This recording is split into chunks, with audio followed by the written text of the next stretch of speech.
Thank you so much. No growth coming out of the none. Boob sweat gone.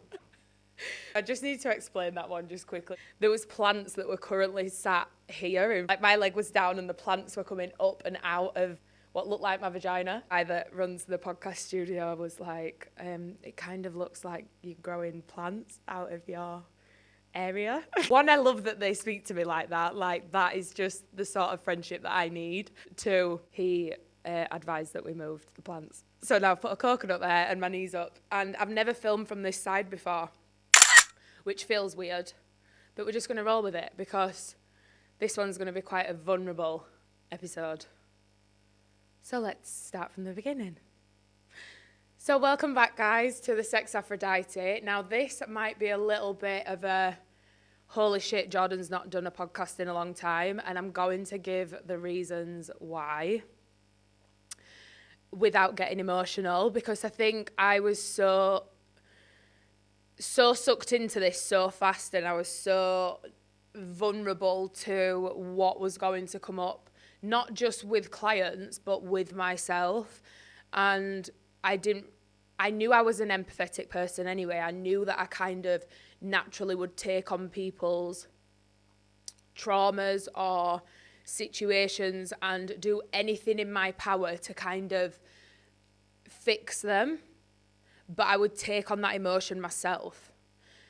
And trying to separate the two, when one, you've got really vulnerable clients, then you've got a different spectrum of client who's wanting to learn about kinks, then getting a text in the morning from a rape victim who's one of your clients. It was so much to deal with, to the point where I was relating it back so much to my past experiences and got very, very down about it and could not switch off. I could not switch off from work to my own personal life, and I think that's why I had to step back like I did. So I know I've been missing. I know that I've not even posted on Instagram, but there genuinely is reasoning behind it, because what is the point in me putting out shit content when that's not going to educate anybody? And until I've learnt the lesson, why would I then sit and try and tell other people about what I've just been through? You've got to be in it, go through it, and learn from it before you can share that knowledge with anybody else, especially me, because I am my own worst critic anyway. I'm 29 going on 30 and still have the biggest anxiety about social media, what I'm posting, what I'm putting out there, and how and who it is going to affect, that I stop posting. Whenever I feel slightly vulnerable, I'll not post. And that's okay, because I bet myself up about that for so long. But if that is what I need to do to have my own boundaries, then I'll do that. And whether I fuck up the algorithm or not and fall off the face of the earth and only 3 people see my video or my content, that's okay, because that's clearly all that was meant to see my content, and it doesn't reflect me as a person and how well I am at how well I do my job, if that makes any sense. So I actually filmed 3 podcasts. When was it? November time, I think. November, December time. And I had very good guests on, but some of the conversation was so triggering for me. And I am going to hopefully put those podcasts out. We had a bit of a memory stick issue, which then triggered me on my whole spiritual thing. And I was like, they weren't meant to be shown. They weren't meant to be mine. They've put me in a situation and a feeling of feeling so vulnerable myself, and clearly I need to deal with these emotions that have come up for me, that this shouldn't be out on the internet for everyone and anyone to have an opinion on. So I'm still undecided as to whether those podcasts will be shown. And there was a lot that I was talking about as well. There was a lot that I was talking about that isn't any longer current in my life. And it was a learning curve that I had to go through with another person that I had to get over in my own time. And you can't project your own insecurities and your own feelings and what you're going through onto other people if you're wanting them to engage with it healthily. And I wasn't in a state for people to have an opinion. So in a nutshell, that is why I kind of came off social media. I went down a downward spiral. I went down a rabbit hole and really took some time for myself away from the riffraff of content creation, because I'm not an influencer. I'm not a content creator, even though I am.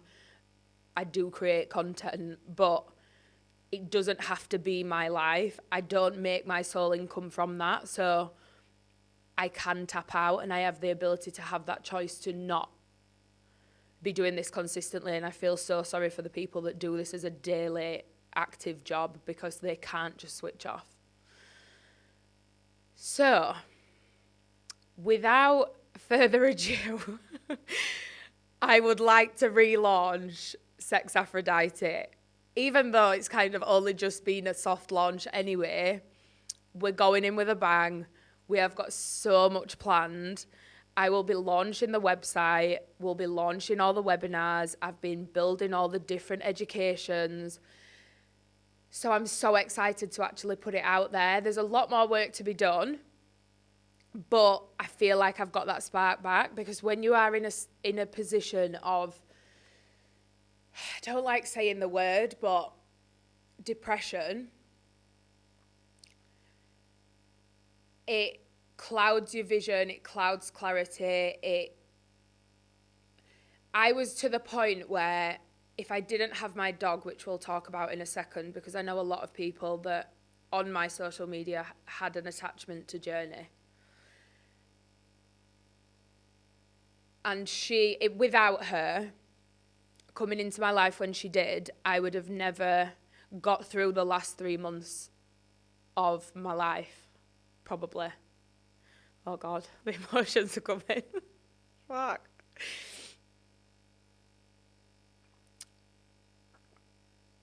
Yeah, without that little furry-legged thing coming into my life, I wouldn't probably be sat here being so willing to go back into work again and put my face back on social media, because I had some things going on in my private life that were so triggering for me that I'd not dealt with and needed to deal with. And then she was there as like my support dog, literally my support dog. If it wasn't for Journey, I'd have jumped on the next flight home and gone and hid in my mum and dad's and probably not come out for a few months. I didn't even tell my mum and dad that I was feeling so severely low, because I don't want to feel like a failure. I made such a big decision and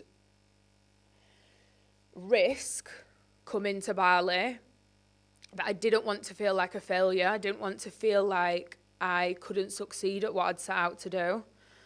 So my problem is, when I'm in a dark place or I'm struggling, I won't reach out to people. I'll go through it on my own. I'll run away. I'll deal with it. I'll put the biggest fucking front on. And then when I can feel myself coming out of it, I have the most emotional outbreak to one or two of my best friends and my sister. And then once I know I have that like release of emotion and cry, I know I'm coming out at the other end of it. And the last time I experienced something like this was COVID, when I kind of never really knew how deep or dark my own thoughts could go.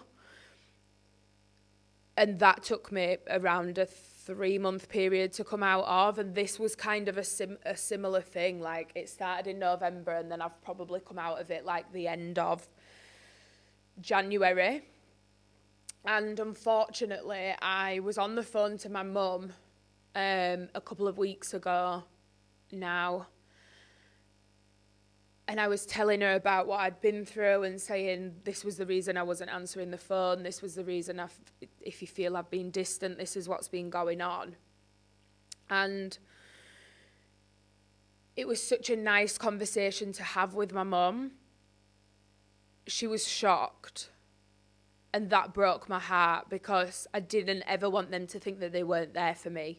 My family are so supportive and always there, and I know that at the drop of a hat they would be on the next flight for me. So it was so hard to tell them that I'd actually gone through this on my own. And when I did tell them, well, when I did open up to my mum, she said, I knew you weren't right. I knew there was a reason you weren't answering the phone. You were distant, and I take it to social media on my stories. Like, I'll blast as if I'm out all the time, I'm having fun, I'm laughing, I'm joking. Couldn't be further from the truth. And I know a lot of people that do that. And that's probably more of a validation thing. I keep knocking this mic, I'm so sorry. It's more of a validation thing, I think, that if fake it till you make it sort of a thing. I think, and that's where I do that and I act like that, because I think if I pretend I'm okay, eventually I will be. But it wasn't until I had a mass meltdown to my best friend, I thought, finally, the light at the end of the tunnel. So then opening up to my mum, she went, well, what got you through it? And I turned the camera around to Journey, the dog, and she was just laid wrapped around the rug on the floor. And I went, that's the reason I didn't come home. That's the reason that I'm able to tell you what I've been through now. That is what's got me through the last 3 months. And then within a matter of 3 hours, I got off the phone, happy as Larry, felt like a weight had been lifted because I'd finally been honest. And my mum was so accepting of it and so supportive.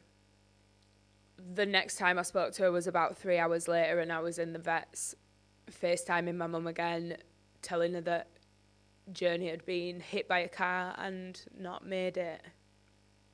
Swore to God I wasn't going to cry on this podcast. And I felt like such a failure.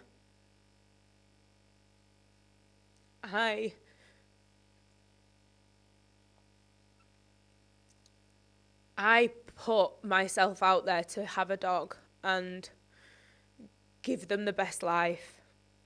There's so many street dogs out here that need rehoming, and I literally carry bones and treats in my bike to feed them because I can't stand to see them skinny.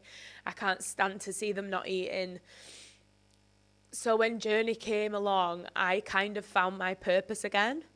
I felt like I'd been given that unconditional love. I didn't feel lonely because she was there. And I had such a bond with her.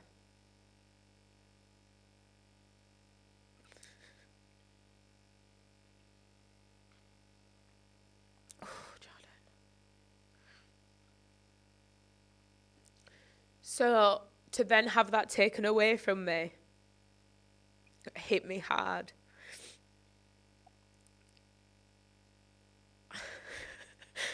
I need to get a grip. It hit me fucking hard. And it kind of spurred me on. I think because I'd already got to the end of the dark hole that I was in, and that realisation of I am okay, and I was getting my creative side back, that I feel like she was sent to me by an angel. And this might sound really weird to people, but Journey came along when I was so low and wanted to go home and wanted to quit everything. When she was around, I didn't want to quit. I knew I didn't want to go home because I had the responsibility of a dog. And I feel like once she was sent to me to build me through a dark period and support me, I don't know who or what sent her, but she did get me through a really tough time. And then as soon as I was okay again, she had to leave. And I'm okay with that.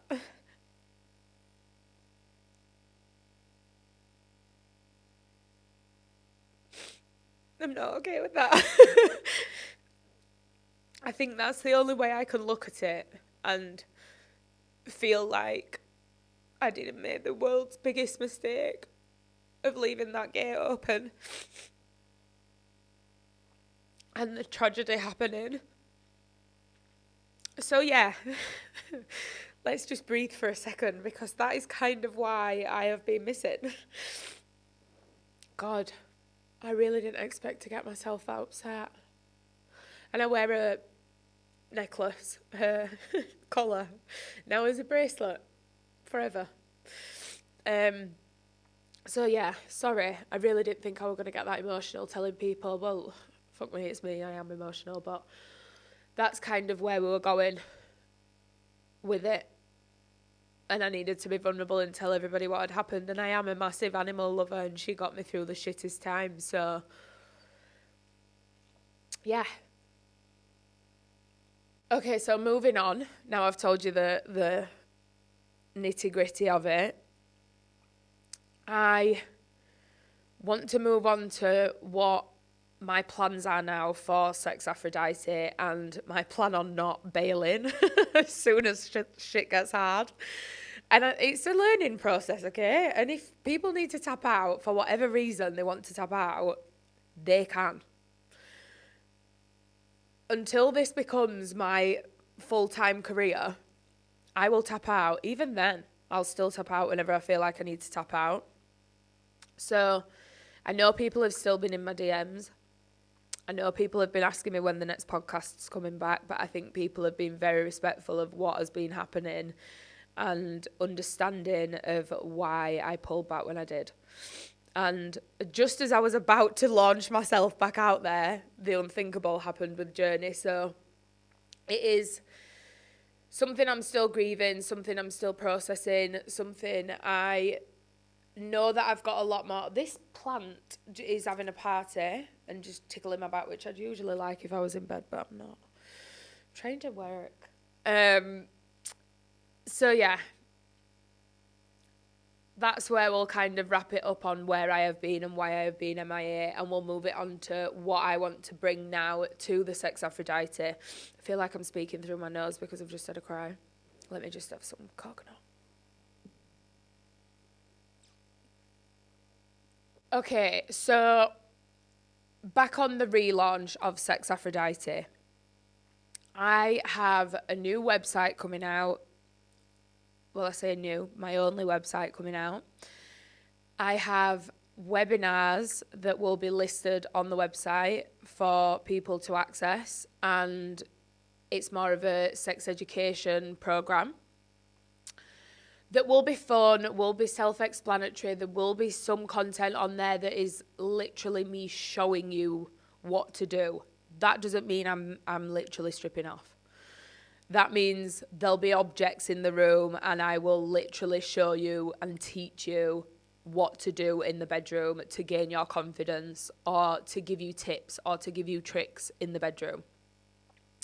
Now, a lot of content is going into this. It's a long process, but to launch, I feel like we've got enough so far. So there's so much coming, and I'm so excited to share it with you. I will be reducing one-on-one clients. I have a handful of clients that I've held on to throughout the whole time of my, let's call it a dip. And that's all I could focus on for then. I couldn't really focus on what the people that weren't paying me were saying, if that makes any sense. I needed to focus on the people that I had committed to, not the people that just have an opinion on social media. So I can't wait to launch the website. I can't wait to show you what I've been working on. I can't wait to start bringing back the podcast. I've actually just filmed a really amazing podcast with Dwayne, who you'll have all been seeing on my stories. He already has his own podcast out there. He's quite TikTok famous, actually. Big up, Dwayne. And I asked him to be on my podcast because he just gives such a good male perspective on everything I talk about. And I think I can be quite masculine sometimes and not in my feminine. So when there's another masculine energy on the show, it kind of makes me drop into my feminine a little bit more.